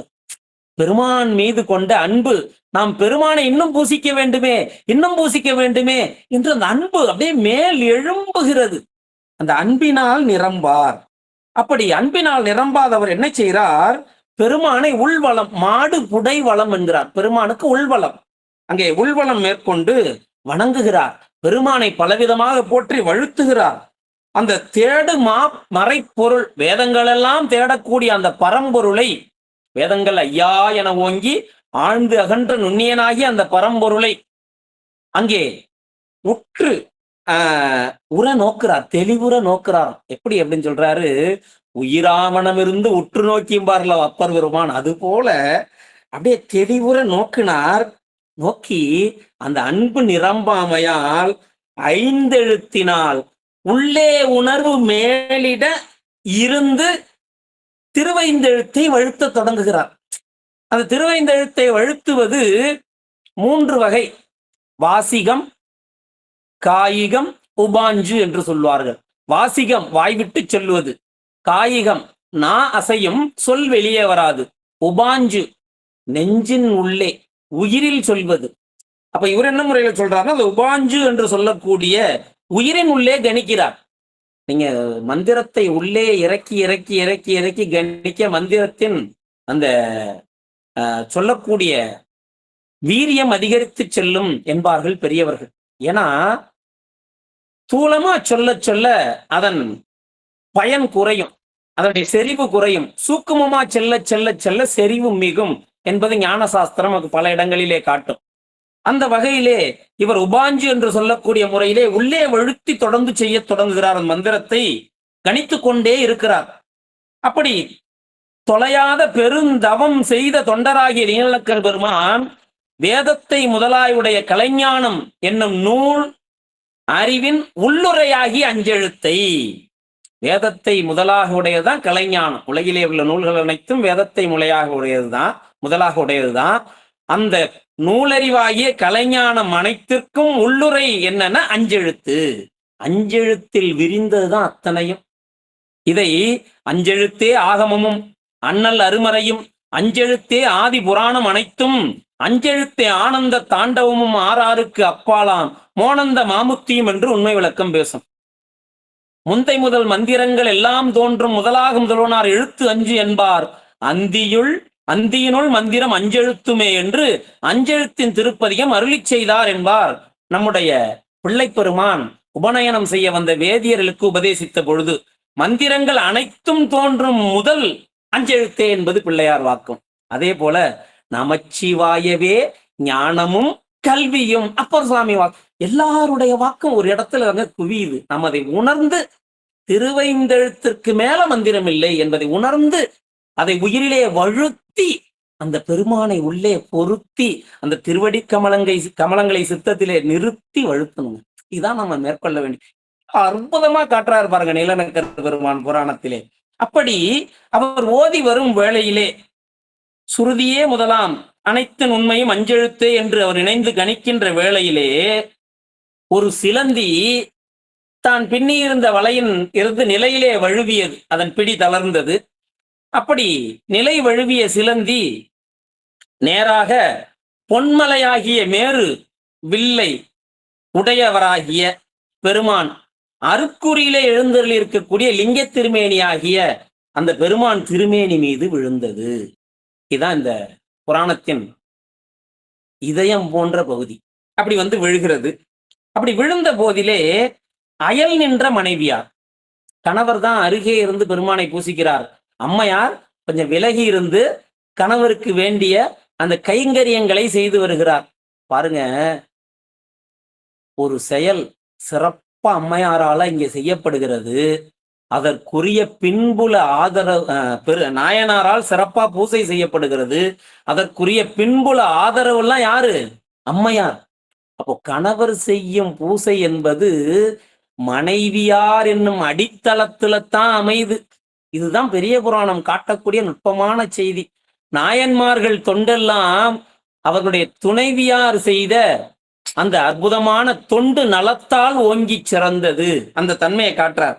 அங்க அயலிலே இருந்து அப்படியே அவர் கணவருக்கு தொண்டு செய்து அவருக்கு வேண்டியவற்றை கொடுத்து நின்ற மனைவியார் விரைவுற்று எழுந்த அச்சமோடு, அச்சம் உடனே எழுகிறது. ஏனென்றால் பெருமான் திருமீது விழுந்து விட்டதே சிலந்தி. அவர் பெருமானை எப்படி பார்க்கிறார்? கண்ணப்பர் பார்த்தார் இல்லைங்களா? அந்த மலை மீது எழுந்து கொழுந்தாய் முளைத்திருந்த அந்த குடிமித்தேவரை கண்டாருங்க. கண்டதுதான் அந்த அந்த ஒரு நொடிதான் தாமதம். ஓடி சென்று கட்டி அணைத்து கொண்டு உச்சி மோந்து, என் ஐயனே, எனக்கு இவர்தான் அகப்பட்டார், அச்சோ என்று அழுது தொழுது கண்ணீர் பெருக்கி பல முறை முத்தமாறி பொழிகிறார். கட்டிப்பிடித்து கொண்டார். அந்த தன்மை எல்லாம் நம்ம அனுபவித்தாதாங்க தெரியும். அதே நிலைப்பாடு நீங்க காஞ்சியில பார்க்கலாம். உமையம்மை பூசை. பெருமான் திருவிளையாட்டா என்ன செய்வார்? கம்பா நதியை கரை பெருக வைப்பார். உமையம்மை அண்ட சராசரங்களுக்கெல்லாம் ஒரு பெரும் சக்தி. உமையம்மை கையால தடுத்தா நிக்கல. பாருங்க, கம்பா நதி சக்தியே தடுத்து நிக்கலையா. ஏன்னா பெருமான் திருவிளையாடலிலே பெருமான் பெருமாட்டி மீது கொண்ட அன்பின் திறம் சக்தியினால் தடுக்க முடியாத அளவு திரண்டு வந்ததுன்ற குறிப்பு. அப்படி திரண்டு வந்தது கம்பா நதி. பார்த்தா, அடடா, என் நாயகரை அடித்து சென்று விடுமே, முதல்ல என்னை தொட்டு அதன் பிறகு என் நாயகனை இது தீண்ட வேண்டும். இறுக்கி அணைத்து கொண்டால் பெருமான. மண் திருமேனி அல்லவா பெருமான், அங்கே மண்ணிலால் ஆன திருமேனி. இறுக்கி அணைத்து கொண்டால் கொஞ்சம் திண்மையா இருந்தது திருமேனி. பெருமான் உமையம்மையின் அன்பின் பொருட்டு தன்னை குழைத்தார். அப்படி குழைத்து காட்டிய தன்மை. அப்போ இதெல்லாம் அவர்கள் அந்த பெருமான் திருமேனியை அங்கே அவர் எழுந்தருளி நேரிடையாக இருந்து தமக்கு அருட்காட்சி கொடுத்த ஞானத்தினால் கண்டு வழிபட்டவர்கள் அல்லவா. அந்த முறையிலே பெருமாட்டி பாருங்க, குழந்தை மீது சிலந்தி விழுந்ததாக அந்த அம்மையார் கருதுறாங்க. இதுதாங்க அந்த பூசை செய்வதன் பயனே இதுதாங்க. பெருமான் அங்கே எழுந்தருளி இருக்கிறார். அவர் திருமுன்னே நாம் இருக்கிறோம். அந்த பெருமான் அங்கே கைலாயத்திலிருந்து எப்படி அடியார்களுக்கு ஆசி கூறி முத்தி கொடுத்து திருவருளை நல்குகிறாரோ அந்த பெருமான் இங்கேயும் இருக்கிறான்ற உணர்வினால் பூசிக்கிறாங்க. அப்போ பெருமான் மீது விழுந்த சிலந்தியானது அது ஒரு குழந்தை மீது விழுந்தால் அதற்கு ஊறு செய்து விடுமே என்று வருந்தி ஒரு தாய் உடனே அதை விளக்குதல் அந்த தன்மையோடு ஓடி சென்று அந்த சிலந்தி நீங்கும் பொருட்டு ஊதி துமிப்பவர் போல பொழிந்த அன்பினால் ஊதி மேல் துமிந்தனர் போக ஓடி சென்றார்கள். வாயினால் உப்புன்னு ஊதுனீங்கன்னா காற்று மட்டும்தான் வரும். ஆனா இங்கே ஊதி துமித்தல் என்பது வாயை மூடி ஊதுதல். அதுதான் நமக்கு பெரியவர்கள் காட்டுகிறார்கள். சங்குநாதம் முழங்கும் பொழுது வாயை மூடி அந்த முழக்கத்தை எழுப்புவார்கள் அல்லவா, அப்பொழுது சிறிது வாய் நீர் தெரிக்கும். அப்போ இந்த வாய் நீர் என்பது ஊதி துமித்தல் ஏன் மேற்கொண்டார்கள்? வெறுமனே ஊதி இருக்கலாமேனா, அந்த விடம் மேனியிலே பட்ட மாத்திரத்திலே அது அந்த மேனியை ஊடுருவும் இல்லையா, அந்த உடலிலே ஊடுருவும் அந்த நொடியிலே வாய் உமிழ்நீர் பட்டு விட்டதென்றால் அந்த விடத்தின் வீரியம் உடனே நிறுத்து போயிடுமா. அப்படி இல்லாமல் அது ரத்தத்துல கலந்துருச்சுன்னா உடல்ல பரவிடுமா. அப்போ அந்த விடத்தின் வீரியம் உடனே நிறுத்து போவதற்கு வாய் உமிழ்நீர் மருந்தாக காலங்காலமாக பெரியவர்கள், இதெல்லாம் நான் கண்ணால பார்த்திருக்கிறேன். கிராமத்துல எல்லாம் ஏதோ ஒண்ணு கடிச்சிருச்சுன்னா உடனடி மருந்து சுண்ணாம்பு தடவுவாங்க. எதுவும் இல்லையா, டக்குன்னு எச்சிய தொட்டு இப்படி தடவுவாங்க. தடவி அதன் வீரியத்தை குறைக்கணும்னு நினைப்பாங்க. அந்த முறை இப்படி அம்மையார் இங்கே அன்பினால் ஊதுகிறார். ஊதி துமிப்பவர் போல பொழிந்த அன்பினால். கண்ணப்பர் விமலர் மேல விடுவார் இல்லைவா தன் வாயிலே கொண்டு வந்த பொன்முகலி நீரை, அன்பை உமிழ்பவர் போல அது போல பொழிந்த அன்பினால் ஊதி துமிந்தார் பெருமாட்டி. அப்படி அவர் ஊதி துமிந்தார். இந்த சிலம்பி போக வேண்டும் என்று பதைத்து செய்த செய்கை, அந்த செய்கையை மனைவி செய்த செய்கையை பிறவியாகிய பந்தத்தை சிதைக்கக்கூடிய மாதவராகிய மறையவர் நம்முடைய நீலநக்கர் பெருமான் கண்டு கண்ணை மூடிக்கொண்டாராம். ஏன் கண்ணை மூடிக்கொண்டார்? சிவ அபராதமோ அனுசிதமோ நிகழ்ந்தால் உடனடியாக அதை தடுக்க வேண்டும். தடுக்க இயலாதபடி அது நடந்து முடிந்து விட்டதென்றால், காட்சியாக இருந்தால் கண்ணை மூடிக்கொள்ளலும், அது ஓசையாக வந்தால் செவியை மூடிக்கொள்ளலும் நமக்கு ஆகமங்களிலே விதிக்கப்பட்டது. எந்த அளவுக்கு ஒரு ஆகம வழியிலே ஒழுகி இருக்கிறார்ன்றது இந்த இடத்துல நுட்பமா காட்டுறார் சேக்கரார். உடனே கண்ணை மூடிக்கொண்டார். அரகர அரகர அரகர இப்படி அனுசிதத்தை கண்டேனே என்று கண்களை மூடிக்கொண்டார். அப்போ இது ஒரு சைவ நல்லொழுக்கமாக ஆகமத்திலே காட்டப்பட்டது. அப்படி கண்ணை மூடியவர் உடனே இதை ஏன் செய்தாய், செயலை கூட சொல்லல அவர், இதை ஏன் செய்தாய்? பொறியில்லாதவளே, பொறிகள் வழி வரும் அறிவினை உணராதவளே, இச்செயலை செய்தது ஏன் என்று கேட்டவுடனே சுதை சிலந்தி, இதுக்கு விளக்கம் என்ன சொல்றாங்க? வெண்மை நிறத்தை உடைய சிலந்தி, ஒரு வகை சிலந்தி என்று உரை விளக்கத்திலே காண முடிகிறது. சுதை சிலந்தி அது பெருமான் திருமேனியில் வீழ்ந்ததால் அதை ஊதி துமிந்தனன். பெருமான் திருமேனிக்கு அது தீமை செய்து விடாதபடி ஊதி துமிந்தனன் என்று பெருமாட்டி பதில் கூறுகிறார். மனைவியார் அன்பின் திறத்தால் செய்ததை கருதவில்லை. அவர் நாயனாருடைய கண்ணோட்டம் பாருங்க. அன்பின் திறத்தால் செய்ததை கருதவில்லை, அனுசிதத்தை கருதினார். இங்கே பூசையிலே அனுசிதம் ஏற்பட்டது என்பதையே கருதி முப்புரி நூலை அணிந்த அழகிய மார்புடைய நாயனார் தாம் செய்த பூசைக்கிடையே இச்செயல் அனுசிதம் என்று எண்ணி அவரை துறப்பதற்கு திருவுள்ளம் பற்றுகிறார். எவ்வளவு உயர்ந்த, நம்மால் நினைத்து பார்க்க முடியாத நிலையிலே சென்று ஒரு முடிவு எடுத்துட்டார் பாருங்க. ஒரு நொடியிலே பெருமாட்டியை துறப்பதற்கு முடிவு எடுக்கிறார். அதாவது இந்த அனுசிதம் அப்படின்ற இடத்துல அவர்கள் பதைப்பதெல்லாம் நம்ம பல இடத்துல பார்க்கலாம். நீங்க கண்ணப்பர் புராணத்துல பாத்தீங்கன்னா தெரியும். கண்ணப்பர் பெருமான் பூசனை செய்து விட்டு மறுநாள் வேட்டைக்கு போயிருப்பார். காலையில இவர் வேட்டைக்கு போன உடனே பின்னாடியே சிவகோசரியார் வருவார். வந்தவர் அங்கே எலும்பு, செருப்பு அடி, நாய் அடி இதெல்லாம் கண்ட உடனே கண்டு அகல மிதித்தோடி இந்த அனுசிதம் கெட்டேன் யார் செய்தார் என்று அழிவார் என்று அங்கெல்லாம் காட்டுவார். அந்த வகையிலே இதை அனுசிதம் என்று உள்ளத்திலே கொண்டவர் ஒரு நொடியிலே, ஏன் அப்படின்னு கேட்டா, சிவ அபராதம் புரிந்தவளோடு இனி வாழ்வது தகாது. எப்படிப்பட்ட நிலையில அவர் சிந்திக்கிறார் பாருங்க. இதெல்லாம் நம்மளால நினைத்து பார்க்க முடியுமா? கலிக்கம்ப நாயனார் மனைவியார் திருக்கரத்தை துணித்தாரே, நினைத்து பார்க்க முடியுமா? கழற்சிங்கர் மனைவியார் திருக்கரத்தை துணித்தாரை நினைத்து பார்க்க முடியுமா? கோட்புலியார் விரையாக்களி என்று கூறி பெருமானுக்கு எடுத்து வைத்த அந்த திருவமுதுக்கான நெல்லை உண்ட குடும்பத்தினர் அனைத்தையும் துணித்தார். நம்மால் நினைத்து பார்க்க முடியுமா? அப்படி இவருடைய இந்த நிலையும் நம்மால் கருதுவதற்கு அரிய செயல். உடனே அவரை துறக்க முடிவு செய்கிறார். முடிவு செய்தவர் உடனே என்ன செய்கிறார்? மின்னடும் சடை விமலர்களின் மேல் விழுந்த நூற்சிலம்பி தன்னை, பெருமான் திருமுடி மீது விழுந்த அந்த வாயினால் நூல் பந்தல் அமைக்கக்கூடிய சிலம்பியை வேறு பரிசினால் தவிர்ப்பது. நீ கையால தட்டி இருக்கலாம், வேற எதனா மலர் கொண்டோ ஏதோ ஒண்ணு கொண்டு நீ அதை விளக்கி இருக்கலாம். அதை விடுத்து முன்னணைந்து பெருமான் திருமுன்பு பயமின்றி வந்து உன்னுடைய வாய் நீர் பட ஊதி துமித்தாயே, நான் இனி உன்னை இங்கேயே துறந்து விட்டேன்.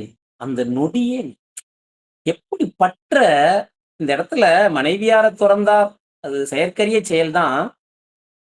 மனைவி மீது உள்ள பற்று பெருசா, பெருமான் மீது உள்ள பற்று பெருசான்னு இந்த இடத்துல நமக்கு சேக்கிழார் ஒரு சின்ன ஒரு ஒப்புமை காட்டுறார்.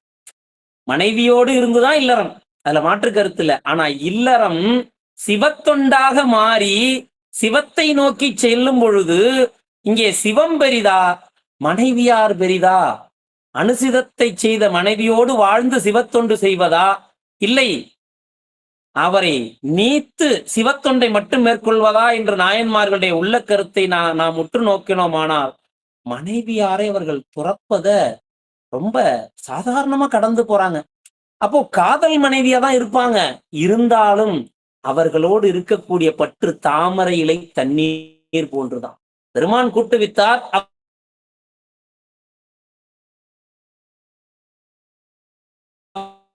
நடக்குது. பற்று முழுதும் பெருமான் திருவடியில தான். இதுதான் நாயன்மார்கள் நமக்கு காட்டக்கூடிய அந்த மேன்மை நெறி. உன்னை நான் இனி துறந்தனன் என்றார். உடனே மாலை வேளை அந்த அஸ்தமனகிரி என்று சொல்லப்படும் மலையிலே கதிரவன் மறைகிறான். உடனே கணவருடைய ஏவலை சிறமேற்கொண்ட பெருமாட்டியார் ஒரு வழியாக விலகி கணவர் திருமுன்பு வராமல் ஒதுங்கி நிற்கிறார். முற்ற வேண்டுவ பழுதுதீர் பூசனை. இப்போ வாய் நீர் தெளித்ததால் அனுசிதம், அப்ப அனுசிதம் நீங்குவதற்கு பூசனை. அந்த பூசனைக்கு பெயர் பழுதுதீர் பூசனை என்கிறார் இங்கே. அதற்கு பவித்திர பூசை என்று சொல்லக்கூடிய ஆகமத்திலே சொல்லக்கூடிய பூசை முறை உண்டு. அந்த பவித்திர பூசையினை மேற்கொள்கிறார். கண்ணப்பர் பெருமான் பூசித்த பொழுது அங்கே அனுசிதம் என்று சிவகோசரியார் பவித்திர பூசை செய்தாராம். அதெல்லாம் நம்ம பெரிய புராணத்திலே காணலாம். அது என்ன சொல்லுவாரு, பழுது புகுந்தது தீர பவித்திரமாம் செயல் புரிந்தே. சிவகோசர் என்ன பண்றாரு, முதல்ல பவித்திர பூசை செய்கிறார். தான் கொண்டு வந்த அந்த அபிஷேக நீர் அசுத்தம் பட்டு விட்டது. அத பழையபடி கீழே கொட்டிட்டு புது பொன்முகலி நீர் எடுத்துக்கிட்டார். கொண்டு வந்த மலர் அசுத்தம் பட்டது, அதை விளக்கிட்டு புது மலர் எடுத்துக்கொண்டார். தான் ஒரு முறை நீராடி கொண்டார். அதன் பிறகு திருவமுது சமைத்து கொண்டு வந்து பவித்திர பூசை எல்லாம் செய்து முறைப்படி, அதாவது அந்த அழகிட்டு எல்லாத்தையும் கூட்டி தள்ளிட்டு போய் தானும் நீராடி புது பூசைக்குரிய திரவியங்கள் மஞ்சனங்கள்லாம் கொண்டு வந்து பழையபடி பூசை செய்வார். பவித்திர பூசை செய்து சிவபூசை செய்வார். அந்த முறையிலே நாயனார் பழுது தீர பவித்திர பூசனை செய்து முடித்துக்கொண்டு பெருமானுடைய தொண்டராகிய நாயனார் கடிமனை, காவலுடைய மனை என்று, கடி என்பது காவல் என்று சொல்லக்கூடியது, இங்கே அருட்காவல் என்பது தகும். ஏன்னா நாயனார் பெருமானை உள்ளத்திலேயே வைத்து போற்றிருக்கிறான்றதுனால பெருமான் அவர் உள்ளத்திலே எப்பொழுதும் திருவருள் விளங்க எழுந்தருள் இருந்திருப்பார். பிள்ளை பெருமான் எழுந்தருளக்கூடிய திரு மனை அல்லவா, பிள்ளை பெருமான் எழுந்தருள் இருக்கக்கூடிய பெரு வாழ்வு அமையப்பட்டது. பாணர் பெருமான் விரலியோடு எழுந்தருளக்கூடிய பெரும் புண்ணியம் அமைந்தது. வேறுபட்ட திருமனை அல்லவா. அதனால் இது அருள் காவல், அதான் கடிமனை, அருட்காவல் நிறைந்த மனை என்கிறார். அப்படி அவர் விலகி இல்லத்திற்கு பூசை முடித்து இல்லத்திற்கு சென்ற பின் பெருமாட்டி உள்ளத்திலே அச்சம் பெருக கணவரை அணையாது, அவருக்கு ஏன் அச்சம் ஏற்படு, தான் செய்த செயல் சரிதான் என்பது அவருக்கு உள்ள கிடக்கையாயிருந்தாலும் இது அனுசிதம் என்று கணவர் கூறிய காரணத்தால் அதையே சிரமேற்கொண்டார் பெருமாட்டி. இது அந்த மாதரசிகளுடைய அந்த மேன்மையான கற்பின் திறத்தை விளக்கும் பகுதி. ஏன் அப்படின்னா, கணவர் கட்டளையின்பால் ஒரு காலம் வழுவாத அந்த மாதரசி கற்பு நெறியை 4வது தீயாக வளர்த்தவர் அல்லவா. கணவனார் கற்பித்த வழி நிற்பதுதான் அந்த இல்லாளுடைய அந்த நெறியிலே ஒரு நெறியாக நமக்கு நீதி நூல்கள் காட்டுகின்றன. அப்ப கணவர் இது அனுசிதம்னு சொன்ன உடனே அதை தன் உள்ளத்திலே கொண்டார். அப்படி கொண்ட அவர் அச்சம் மேலிட அப்படியே ஒரு ஓரத்திலே ஒதுங்கி இருந்தார். பிறகு கணவனார் நீங்கி சென்ற பிறகு ஆலயத்திலே தங்கிவிட்டார். ஏன்னா நமக்கு அப்பா யாரு, பெருமான் அல்லவா. அப்போ கணவனாரை பிரிந்து தான் பிறந்த இடம் சென்றாலும் அவர்களுக்கும் வருத்தம், தன்னுடைய கணவரை பிரிந்தால் அவருக்கு பெருமையில் குறைவு. இதெல்லாம் உள்ளத்திலே கொண்டு இந்த அண்டசராசரத்திற்கெல்லாம் தலைவர் என் பெருமான், இவரே என் தந்தை, இவர் ஆலயத்திலேயே தங்கிவிடலாம் என்று அங்கேயே தங்கி விடுறாங்க. இதெல்லாம் அங்க குறிப்பா காட்டுறார் சேர்க்கிறார். அப்படி ஆலயத்திலே தங்கிவிட நம்முடைய அற்புதமான மந்திரத்தை, நான்மறை மந்திரங்களையும் இவற்றையெல்லாம் வேத ஆகமங்களையும் ஓதக்கூடியவராகிய நீலநக்கர் பெருமான் இரவிலே தன் மனை சென்று பஞ்சனையிலே பள்ளி கொள்கின்றார். நிகழ்காலத்துல சொல்றார், பள்ளி கொண்டார்னு சொல்ல, பள்ளி அதாவது அப்பதான் படுத்து அப்படி கண்ணை மூடி இருக்கிறார். ஆனா முழுமையான உறக்கம் இன்னும் அவரை மேற்கொள்ளல. இது எது போன்றது அப்படின்னு கேட்டீங்கன்னா, நமினந்தி அடிகள், நீங்க அவர் புராணம் பார்த்தீங்கன்னா தெரியும். பெருமான் மணலிலே எழுந்தருள் இருக்க அவருடைய அற்புதமான கோலத்தை எல்லாம் வழிபட்டு விட்டு ஏந்து போவார். சென்று இல்லம் சென்ற அவர், எல்லாரோடும் கலந்து வந்தேன், அதனால் நீர் எடுத்து வை, நான் குளித்து நியமங்களை மேற்கொள்ள வேண்டும். அப்போ கனவிலே பெருமான் நிலநக்கனே, தில்லைவாழ் திருவாரூர் பிறந்த உயிர்கள் அனைத்தும் நம்முடைய பூதகணம் என்று அறியாயோ, நாளை இந்த சிறப்பை காட்டுகிறேன் அப்படின்னு சொல்லி மறைகிறார். அதன் பிறகு நீராடாமல் உள்ளே அந்த வரலாறுலாம் நம்ம பார்த்தோம். கொஞ்ச நாளைக்கு முன்னாடி தான் நமினந்தேடிகள் வரலாறு வந்தது இல்லையா. அப்போ அந்த முறையிலே அங்க நமினந்தேடிகள் கனவிலே அப்படி வரும்பொழுது ஒரு சின்ன ஒரு 2 நிமிஷம் ஒரு சின்ன தூக்கம். அது எவ்வளவு அசந்து தூங்கி இருக்க போறாரு. இப்படி கண்ணை மூடிய மாத்திரத்திலே சிவபெருமான் கனவுல வந்துருவார். நாம் தூங்குவது போல அசந்து தூங்குற அந்த தூக்கம் இல்லாமல அது போல பள்ளி கொள்கின்றார். அப்படி படுத்தார். படுத்த உடனே பள்ளி கொள் பொழுது, அந்த பள்ளி கொண்ட உடனே அயவந்தி பரமர் கனவிலே, பெருமான் திருவருளால் கனவு தோன்றியது. பெருமான் திருவருளால் கனவு தோன்ற கனவிலே வெள்ள நீர்ச்சடையோடு நின்று தன் ஜடாமுடியிலே அங்கே கங்கா நதியை தாங்கிய பெருமான் உலகத்திற்கே பெரிய தீர்த்தம் கங்கா தீர்த்தம். அதனால் சுத்தி செய்ய முடியாத பாவங்களே இல்லை என்று சொல்வார்கள். அதுவே அனைத்து பாவங்களுக்கும் கழுவாயாக இருந்து எல்லா தீமையும் விளக்கக்கூடியது. அப்பேற்பட்ட கங்கா நதியை தாங்கி அது தன் மேனியிலே ஒழுகிய சிவபெருமான் அந்த மேனியிலே இருந்த சிலம்பி கடித்த அந்த விடத்தை கங்கா நதியால தீர்க்க முடியலையா? அந்த பெருமாட்டி ஊதி துமித்த வாய் நீர் தீர்த்தி எப்படி சேர்க்கிறார், குறிப்பா காட்டுறார் பாருங்க இந்த இடத்தெல்லாம். இந்த அம்மையார் அன்பினால் ஊதி துமித்த வாய் நீர் தீர்த்தது. கண்ணப்பர் புராணத்துல ரொம்ப அழகா சொல்லுவார் சிவகோசரியார்கிட்ட. இந்த உலகத்திலே உள்ள அத்தனை தீர்த்தத்தை விட கங்கா தீர்த்தத்தை விட அவன் வாய் உமிழ் நீர் புனிதம் எமக்கு அப்படின்னு சொல்லுவார்கள். அது போல இந்த அம்மையாருடைய வாய் நீர் அதை இங்க காட்ட போறார்.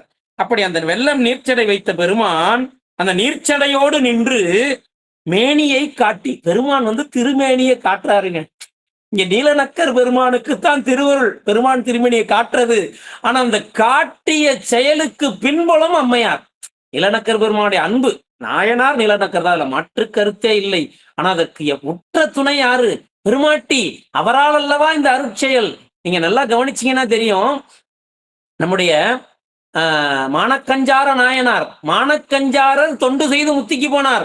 ஆனா அவருக்கு பெருமான் திருவருள் செய்வதற்கு காரணமாக அமைந்தது அவர் தவ புதல்வி. அவர் கூந்தலை அல்லவா கொடுத்து அறிந்து கொடுத்து பெருமானிடம் பேறு பெற்றார். அதுபோல இந்த மாதரசிகளின் தொண்டு அப்படியே விளங்கி நிற்கிறது, கலங்கரை விளக்கம் போல பெரிய புராணம். அதை காட்டுறாரு பாருங்க.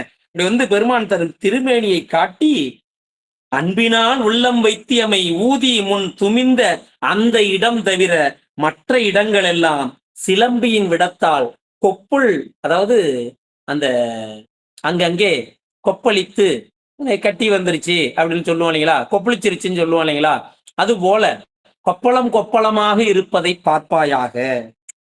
ஏற்பட்ட பெருமா ஆளாளத்தை இந்த ஒரு ஒரு ஒரு கண்டம் என்று சொல்லக்கூடிய இந்த சின்ன இடத்துல அடக்கின பெருமான் எத்தனோண்டு சிலந்தி கடித்து அதனால் ஏற்பட்ட விடத்தையும் தன் திருமேனியிலே தாங்கி தன் தொண்டனுக்கு காட்டுகிறார் என்றால் அந்த தொண்டரின் அன்பு நலம் எவ்வளவுங்க, அன்பு நலம் எவ்வளவுங்க.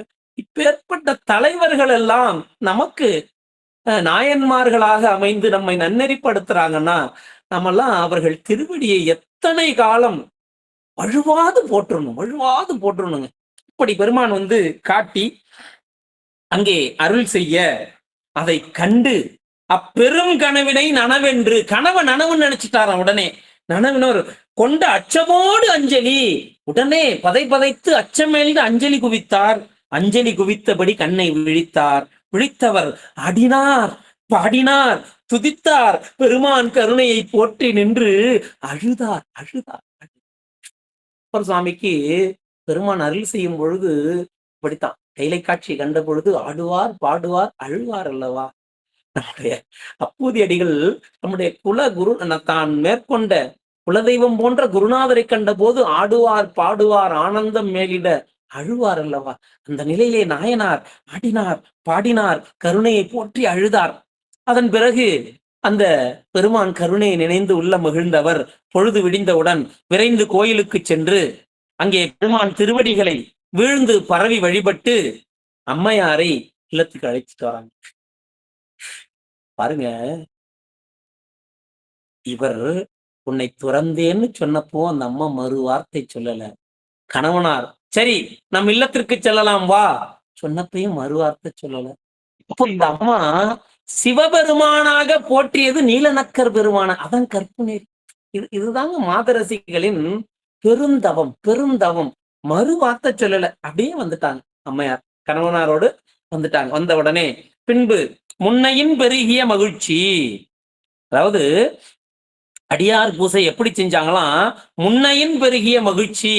நம்முடைய பூசையின் திறத்தை பெருமான் ஏற்று எப்படி அருட்செயல்கள் புரிந்து நமக்கு அவருடைய கருணையை வெளிப்படுத்தினார் என்று கணவரும் மனைவியும் அந்த பெருமான் திருவருளை பேசி பேசி மகிழ்ந்து அந்த பெரிய மகிழ்ச்சியினால் இன்புறும் திறத்து எல்லையில் பூசை பேரின்பத்தோடு அந்த எல்லையில்லாத பூசனை. அது எல்லை இல்லை என்பது இவர்கள் கொண்ட அன்பின் திறத்தாலும் எல்லை இல்லை. அந்த பூசனை ஒரு குறிப்பிட்ட காலத்திலே முடிவடையாமல் தொடர்ந்து செய்வதாலும் எல்லை இல்லை. நித்தல் நித்தல் நித்தல் பூசை. அது நிரம்பா பூசை அல்லவா? அன்பு நிரம்பா பூசை அல்லவா? அப்படி பெருமான் பூசையையும் அன்பு மேம்படும் அடியவருக்கு அந்த அடியார் பெருமக்கள் அன்பு மேம்பட, இவருக்கு அடியார் மீது அன்பு மேம்பட அடியார் அணைந்தார், அடியார் பெருமான் மீது அன்பு மேம்பட அடியார் அணைந்தார். இப்ப ரெண்டு வகையிலும் அன்பு மேம்படும் அடியவர்கள் வந்து இவர் இல்லத்திலே அணைந்தவர்களுக்கெல்லாம் முன்பு போல் வேண்டியவற்றை விருப்புடன் செய்தார். அதாவது அடியார் தொண்டு, பாதபூசை செய்வது, அர்ச்சனை செய்வது, திருவமுது படைப்பது, வஸ்திரம் கொடுப்பது, கையுறை, அப்படி பல தொண்டுகளை புரிந்து வந்தார். இப்படி இந்த தன்மையிலே இதை மெய்த்தவமாக புரிந்து வரக்கூடிய நாளிலே பிள்ளைப்பெருமான் பல அற்புதங்களை ஏற்றி சைவ நலத்தை இந்த உலகிலே நிலைநிறுத்தி வரக்கூடிய அந்த பெருமையை உலகமெல்லாம் போற்ற அதை செவியுற்ற நாயனார் அவர் திருவடியை உடனே சிரசில சூட்டிக் கொண்டார். இது இந்த சைவர்களுக்கு சேக்கிழார் காட்டக்கூடிய ஒரு பெரிய உயர்ந்த நலம். எங்கேயாவது ஒரு பெரியவர் சைவ நன்னலத்தை வளர்த்து சிவத்தை பரப்பி அடியார் பெருமக்களை சிவத்தின்பால் ஈடுபட வைக்கிறார் என்ற செய்தி கேட்டவுடனே அந்த கேள்விப்பட்ட பெரியவருடைய திருவடியை உச்சியில வச்சுக்கணும். நம்ம வச்சுக்கொண்டோம் என்றால் பெருமான் அருட்கருணை பரிபூர்ணப்படும். அப்படி சிறமீது கொண்டார். சென்னி வைத்து அவரை நாம் எப்பொழுது காண்போம், அவரோடு எப்பொழுது உறைவோம் என்று விருப்பத்தோடு வாழ்ந்து வந்தார். அப்படி பண்பினால் மேம்பட்ட நிலைமையால் இந்த திருவடி கமலங்களை சூட்டி அவர் மீது பேரன்பு கொண்டு வளர்ந்து வரும் நாளையிலே அது முற்றக்கூடிய பருவம். பருவம்னா அதுதான் இப்போ மாங்காய்க்கு பருவம் வந்ததுன்னா மாங்காய் காய்க்கும் தருணம் இல்லைங்களா? அதுபோல நம்ம அந்த பருவம் என்று சொல்லுவோம். பருவத்தே பயிர் செய், ஆடிப்பட்டம் தேடி, அதெல்லாம் அது கூடக்கூடிய காலங்கள், அதை பருவம் என்று சொல்வார்கள். அந்த வகையிலே அந்த பருவம் வந்து கூட, அதாவது அவர் திருவடியை வணங்கி அவரோடு உறைய வேண்டும் என்ற அந்த நிலையில் இருந்த பொழுது அது வந்து கூட மண் நிலைபெற்ற பூந்தரா எனும் திருத்தலத்திலே அவதரித்த மறைப்பிள்ளை பெருமான் அவர் பல பதிகளை வழங்கி வணங்கி வணங்கி வணங்கி வந்த வகையிலே நம்முடைய சாத்தமங்கையிலே எழுந்தருளி இருக்கக்கூடிய பெருமானை வழிபடுவதன் பொருட்டு இங்கே வந்து சேர்கிறார். அந்த செய்தி அவர் சீர்திரு நீலகண்ட பெருமானரும் மற்றும் விரலியாராகிய அந்த பாணினி அம்மையாரோடும் தொண்டர் குலாம் சூழ புகழி பெருமான் ஊர் எல்லை வந்து சேர்ந்தார், ஊர் எல்லையை நெருங்குகிறார் என்ற செய்தியை கேட்ட மாத்திரத்திலேயே அந்த நொடியிலேயே பெருமகிழ்ச்சி. அவர் திருவடி உடனே கிடைத்து விட்டது போல மகிழ்ந்து மகிழ்ச்சி சிறக்க உள்ளம் கிளர்ந்து மலர்ந்த பல மலர்களால் அலங்காரம் செய்து பந்தல் அமைத்து பெரிய பெரிய கொடிகள் கட்டி சுற்றத்தாரோடு எழுந்து சென்று, இது நீங்க அப்பூதி அடிகள் புராணத்தை கண்டா தெரியும், சுற்றத்தாரோடு வந்து பணிவார்கள். நீங்க அமர்நீதி நாயனார் புராணம் பார்த்தீங்கன்னா தெரியும், சுற்றத்தாரோடு எழுந்தருளி தொண்டு செய்வார். இதெல்லாம் நம்ம அந்த புராணங்களிலே காணலாம். அந்த வகையிலே சுற்றத்தாரோடு எதிர்கொள்வதற்கு ஊர் எல்லைக்கு சென்றார். அப்படி ஊர் எல்லை சென்று அந்த திருக்கூட்டம் எழுந்தருளி அந்த வழியெல்லாம் பந்தல் அமைத்திருக்கிறார், மலர்பந்தல் அமைத்திருக்கிறார். நம்ம பிள்ளைப்பெருமான் புராணத்தை பார்த்தீங்கன்னா தெரியும், அவர் ஒற்றியூர் பணிந்து அங்கிருந்து கபாலீச்சரம் மயிலை வரும் வழியிலே ஒற்றியூர் தொடங்கி மயிலாபுரி வரை மலர்பந்தல் அமைத்தார் சிவனேசன் செட்டியார். இதான் அவர்கள் பெருமான் திருவடி, நம்ம பரமாச்சாரியார் திருவடியிலே கொண்ட பேரன்பின் திறம். அந்த வகையிலே அமைத்து அவரை எதிர்கொண்டு திருக்கூட்டம் ஒன்றி அங்கே எழுந்தருளியதை கண்ட களிப்பினால் ஒருவாறு இன்ன தன்மையில தான் அவர் அந்த நிலையை அனுபவித்தார். அவருடைய மெய்ப்பாடு இருந்ததுன்னு சொல்லி சேக்கிழார் இப்படிதான் இருந்துச்சுன்னு சொல்ல முடியலங்கன்றார். ஒருவாறு அன்றி இப்படித்தான்னு சொல்ல முடியாம ஆடியும் பாடியும் தொழுதும் எழுந்தும் விழுந்தும் அவர்கள் திருவடியை அணைந்தும் அப்படியே அவர்களை வரவேற்று தன் இல்லத்திற்கு அழைத்து வந்து உள்ளே புகுந்தார். எவ்வளவு ஆனந்தத்திலே கூத்தாடி கொண்டாடி இருப்பார் அல்லவா? தாம் நீண்ட நாளாக திருவடியை உள்ளத்திலே வைத்து பூசித்த பெருந்தகை எழுந்தருளுக்கான அவ்வளவு ஒரு பேரின்பம். அப்படி அழைத்து வந்தார். பிள்ளையார் எழுந்தருளிய பெருமைக்கு தக்க எவ்வளவு பெரு நலம் வாய்க்கப்பெற்ற சிவநலம் விளங்கிய பிள்ளை பெருமான் அல்லவா, அவருக்கு தக்க அவருடைய அடியார் திருக்கூட்டமும் வந்தது. அப்படி வந்து அவர்கள் அனைவரும் எழுந்தருள நம்முடைய பிள்ளை பெருமானை தன் மனையிடை திருவமுது செய்விக்கிறார். தன்னுடைய இல்லத்தில் எழுந்தருள வைத்து ஆயிரக்கணக்கான பரிசனத்துக்கு, அப்ப பெரிய அரண்மனை போல இருந்திருக்கும் அவருடைய இல்லம் அல்லவா, அந்த இல்லத்திலே திருவமுது செய்விக்கிறார். அமுது செய்த பின் அவர்கள் எல்லாம் திருவமுது, பிள்ளையாரை திருவமுது செய்விப்பதற்கு எத்தனை கோடி கோடி கோடி ஜென்மத்துல தவம் செய்திருக்கணும். சில இடங்கள்ல தான் சேக்கிழார் குறிப்பிட்டு சொல்லுவார் பிள்ளையார் திருவமுது செய்தார்னு. பல இடங்களிலே நாம் உய்த்து உணரக்கூடிய செய்தி என்ன அப்படின்னா, அவர்கள் வழியிலே செல்லும் பொழுது பரிசனங்கள் திருவமுது படைப்பார்கள். இதை நம்ம பார்த்தோம்னா நம்முடைய சுந்தரமூர்த்தி சாமிக்கு 2 இடத்துல, ஒரு இடத்துல சுவாமி பிச்சை இறந்து கொடுத்தது, கச்சூர் ஆலக்கோயில் ஒரு இடம், அதே போல இன்னொரு இடத்துல சுவாமி திருவமுது அமைத்து அவருக்கு கொடுத்தது. அப்படி 2 இடங்கள்ல பரிசனங்கள் திருவமுது சமைக்க தாமதமான போது செய்தார்கள் என்றதெல்லாம் நம்ம பார்க்க முடியுது அல்லவா. அந்த வகையிலே எல்லா இடங்களிலும் திருவமுது செய்ததாக சேக்கிழார் குறிப்பிடவில்லை. சில இடங்கள்ல தான் செய்கிறார். மற்ற இடங்களிலே பரிசனங்களால் அமைக்கப்பட்ட திருவமுதை ஏற்றுக்கொண்டிருப்பார்னு உய்த்து உணர முடிகிறது. அந்த வகையிலே திருவமுது செய்து அங்கு எழுந்தருளி இருக்கும் வேளையிலே மாலை அணைகிறது. மாலை அணைந்த உடனே பெருமாட்டி திருமுலையிலே அமுது செய்த அந்த பிள்ளை பெருமான் தன் மனையிலேயே தங்குவதற்குரிய ஏற்பாடுகள் செய்கிறார். அப்படி தொண்டரோடு அமுது செய்து அருளி அவர் அங்கு எழுந்தருளி எழுந்த பொழுது நீலனக்கரையை அழையுங்கள் என்றார். அவருக்கு செய்து அழிந்த உடனே ஓடி வந்து திருவடியிலே விழுந்து வணங்கி அப்படி நிற்கிறார். எதற்கு கூப்பிட்டீர்கள்னு கேட்கல, நின்ற அன்பரை எதற்கு, ஏன்னா இது ஒரு பெரிய அடிமை நெறிக்குரிய இலக்கணம். எதுக்கு கூப்பிட்டீங்கன்னு கேட்கக்கூடாது, இப்படி வணங்கிதான் நிக்கணும். அவர்கள் தான் என்ன வேணும்ன்றதை சொல்லுவாங்க இல்லையா. அந்த நிலையில நின்ற அன்பரை நீலகண்ட பெரும்பானர்க்கு இன்று தங்க ஓரிடம் கொடுத்து அருளுவீர். நீலகண்ட பாணர் இல்ல, பெரும்பானர்க்கு. வாக்கு எப்படி வந்து விழுது பாருங்க, நீலகண்ட பெரும். ஏன்னா இவருக்கும் அவருக்கும் உள்ள அன்பின் திறம் அப்படி. எவ்வளவு இருவரும் பிள்ளை பெருமான் திருவடியையே பற்றாக கொண்டு அவர் இருந்த தன்மை, இதெல்லாம் அவர் அந்த வாக்கிலே வைத்து காட்டுகிறார். இன்னொன்னு, அந்த காலத்து வழக்கு குலத்துக்கு தக்கபடி தங்குமிடம் அமைப்பது அப்படின்ற நிலைமையெல்லாம் இருந்திருக்கலாம். நீலனக்கருக்கு அது கருத்தான்றது இங்க குறிப்பில்ல, அந்த குறிப்பை காட்டல. இவருக்கு இடம் கொடுங்கள் அப்படின்ற அந்த வார்த்தை அளவுல சொன்னார்.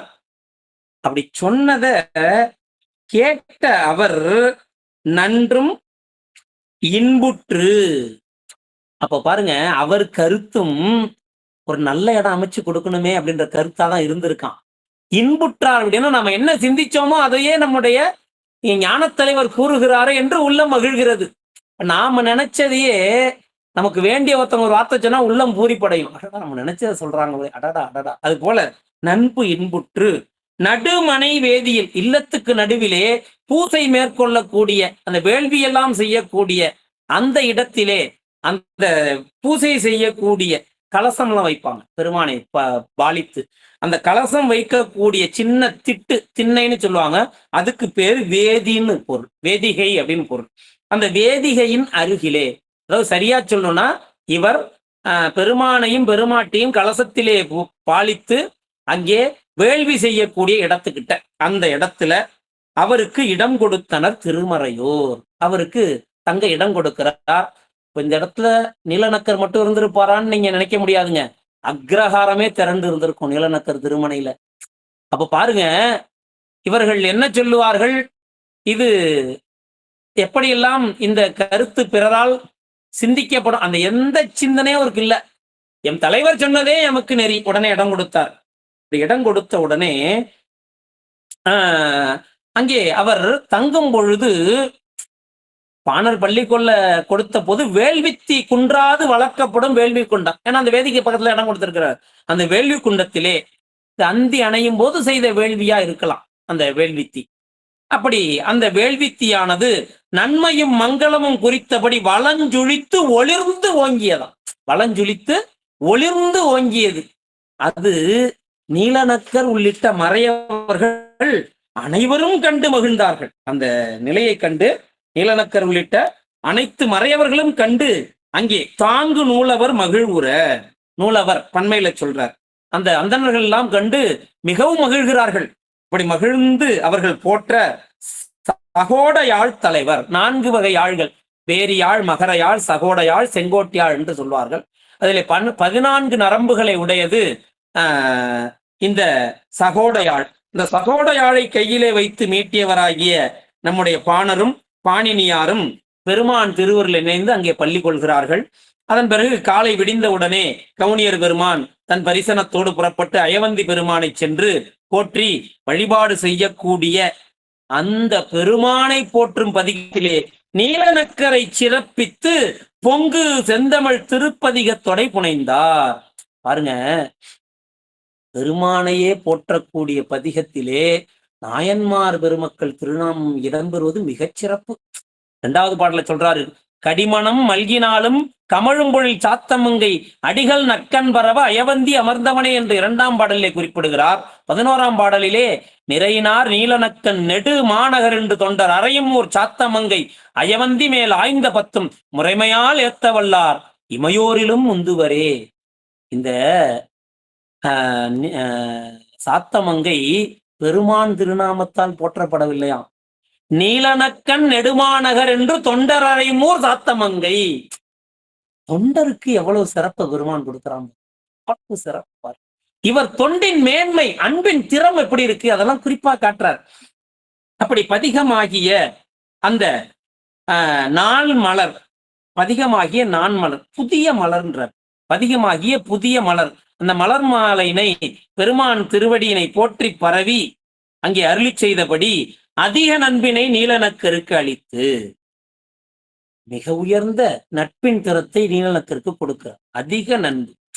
சேக்கிழார் அருள் வாக்கு அப்படி வந்து விழுது பாருங்க. முருகநாயனாருக்கு நட்பினை அளித்தவர். பிள்ளையார் நம்முடைய அரசுகள் பெருமானை தன் தந்தையை விட உயர்வாக, தந்தையை அப்பான்னு அழைச்சிருக்கலாம், இவரை அப்பர் என்று அழைத்தார். விகுதி போட்டு அரசுகள் பிள்ளையாரை தலைவரென கருதி அடியேன் என்று அழைத்தார். இந்த இருவர் மாட்டும் இருந்த பேரன்பின் திறத்தை சேக்கிழார் வாக்கு எப்படி சொல்லுதுன்னா, மருவிய நண்புரு கேண்மை அற்றை நாள் போல் வளர்ந்து ஓங்க. அவர்கள் இருவருக்கும் இருந்த அன்பின் திறம் நட்பின் திறமாக நண்புரு கேண்மை, சேக்கிழார் வாக்கு. அப்போ நட்பின் திறம் இரு பெருமக்களிடமும் இருந்ததுன்றது திருநாவுக்கரசர் புராணத்திலே சேக்கிழார் குறிப்பிடுறார். அடுத்து நம்முடைய சிறுத்தொன்ற புராணத்திலே அவரை மண்பரவும் திருப்பதிகத்தினால் வைத்து சிறப்பித்து நண்பருளி சிறுத்தொன்றருக்கு நட்பு கொடுத்திரு. இப்படி நட்பு கொடுத்த திறத்தை எல்லாம் பல இடங்களிலே நாம் காண முடிகிறது. அந்த வகையிலே புதிய செந்தமிழ், இந்த செந்தமிழானது பழைய மறையின் கருத்துக்களை பொதிந்து வரக்கூடிய புதியதாகிய பதிய செந்தமிழ். பழமறை பெருமானே திருவாய் வளர்ந்தது. இந்த புதிய பதிக செந்தமிழானது அருளாசிரியர்கள் வழி பெருமான் அருளி செய்தது. அப்ப இந்த நுட்பத்தை நம்ம பார்த்துக்கணும். இந்த பதிகத்தை பெருமான் மண்மேல் தேவராகிய பூசுரனார் அருளி செய்து அங்கிருந்து திருத்தல யாத்திரை மேற்கொள்ள திருவுள்ளம் கொள்கிறார். பிள்ளை பெருமான் புறப்படவே தானும் அவருடன் தொடர திருவுள்ளம் பற்றுகிறார். அப்படி பற்றிய உடனே திருஞான சம்பந்தர் வாக்கு என்ன சொல்கிறது? வள்ளலார் திரு அருளினை வலிய மாட்டாமை, நீங்கள் இங்கேயே இருந்து பெருமானை பூசித்து அடியார் தொண்டை மேற்கொள்ளுங்கள். குறிப்பாதான் காட்டுறார். வாக்கா இங்க வந்து காட்டப்படல, ஆனா அந்த குறிப்பை எப்படி காட்டுறாரு? வள்ளலார் திரு அருளினை வலிய மாட்டாமை, அதை தட்ட முடியாமல்ங்கிறார். இங்கே இருங்கன்னு சொன்ன சொல்லை தட்ட முடியாமல் இங்கே இருந்து தொண்டு செய்யுங்கள்ன்றார். இப்ப இது போன்ற இடம் நீங்க ஆலவாயில பார்க்கலாம். மங்கையருக்கு அரசியார் தாமும் தென்னவர் மன்னனும் மந்திரியும் தாமும் கூட அங்கவர்தம் பாதம் பிரியலாற்றாது உடன்போக ஒருப்படும் அவ்வளவு நோக்கி, நாங்க உங்க கூடவே வந்துடுறோம், ஆலவாயை விட்டுட்டு இவர் பின்னாடி வரன்ட்டாங்க, எங்களுக்கு பாண்டி நாடு வேண்டாம், உங்கள் திருவடி போதுன்னு புறப்படுறாங்க. உடனே ஒருப்படும் இங்கு நான் மொழிந்தேனுக்கு இசைந்தீராகில் ஈசன் சிவநெறி போற்றி இருப்பீர், இங்கே இருங்க நீங்க அப்படின்னு சொல்லி மறுக்கிறார். அது போல அவர்களை அங்கேயே தங்கி இருந்து தொண்டாற்றுங்கள் சொன்னது போல இவருக்கும் இங்கே தங்கி இருந்து தொண்டு செய்யுங்கள் என்று சொல்லி விடை கொள்கிறார். ஒரு வழியாக உள்ளத்தை அவர் திருவடியிலே வைத்து இவர் சாத்தமங்கையிலே இருக்கிறார். அப்படி இருந்த அந்த நாளிலே அவர் முன்பு போல விரும்பும் பூசணைகளை முறைப்படி மேற்கொண்டு நம்முடைய திருஞான சம்பந்தர் பெருமான் திருவடித்தலத்திலேயே உள்ளத்தை வைத்து உணர்விலே அவர் நாமத்தை போதியபடி இங்கே அடியார் பூசனையும் அரணார் பூசனையும் மேற்கொண்டு வருகிறார். இப்படி மேற்கொண்டு வரும் வேளையிலே நண்பு மேம்பட இவருடைய அந்த நட்பின் திறத்தினால் பிள்ளைப்பெருமான் யாத்திரை மேற்கொண்டு தம் தளத்தின் அருகே வருகிறார் என்று செய்தி கேள்விப்பட்டா இங்கிருந்து புறப்பட்டு ஓடி சென்று அவரோடு உடன் உறைந்து அந்த பதிக செழுந்தமிழை எல்லாம் கேட்டு மகிழ்ந்து அவரோடு சில நாள் இருந்து அவர் புறப்பட்டு அப்படி சென்ற பிறகு பழையபடி பதிக்கு மீண்டு வந்து விடுவாராம். இப்படி நண்பு மேம்பட நாளிடை செலவிட்டு நன்னி வன்பெரும் புகழ்வர் உடன் பயின்று வந்து மீண்டும் உறைந்தார். பழையபடி தன்னுடைய இல்லத்திற்கு வந்து வந்து தங்கி வந்தார். இப்படி பல நாள் செய்து வரும் வேளையிலே வரு பெரும் தவ மறையவர் நம்முடைய நீலநக்கர் பெருமான் சீர்காழி ஒருவர்தம் திருக்கல்யாணத்தில் பிள்ளை பெருமானுடைய ஒப்பரிய திருக்கல்யாணம், அது பெருமணம் இல்லையா? அந்த திருக்கல்யாணத்தில் உடனே திருமண திறம் சேவித்து நம்பர்தாள் சேர்ந்தார். அந்த திருமணத்திலே வேள்வியை செய்தவர் நம்முடைய நீலநக்கர் பெருமான் தான். பாருங்க, பல இடங்கள்லாம் நம்ம நுட்பமா பெரிய புராணத்தை நோக்கணும். தமிழ் முறையிலே பதிகத்தை சொன்னா போதும், சடங்குகள் எல்லாம் அதிலேயே பூர்த்தி அடைகிறது என்றெல்லாம் கருத்துக்கள் நிலவுகிறது. இன்னைக்கு சடங்கு எல்லாம் செய்யும் பொழுது மந்திரம் சொல்ல வேணாம், ஒரு திருமுறை சொன்னா போதும்னு. நீலநக்கர் எங்கேயும் பதிகம் பாடுனதா குறிப்பு இல்ல. நீலநக்கர் மறையோதி வேள்வி செஞ்சவர். எத்தனை ஆயிரம் திருப்பதிகங்களை நமக்கு அருளி செய்தார் பிள்ளை பெருமான். நமக்கு கிடைச்சது கொஞ்சம். எத்தனை ஆயிரம் திருப்பதிகங்களை அருளி செய்தார்.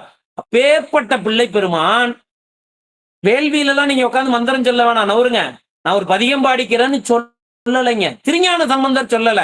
மறை ஓதி திருமணச் சடங்கை ஆற்றுவதற்கு நீலநக்கரை அமைத்து கொண்டுதான் வேத மந்திரம் ஓதிதான் திருமணம் நிகழ்ந்திருக்கிறது. இதெல்லாம் குறிப்பு, பெரிய புராணம் காட்டும் குறிப்பு.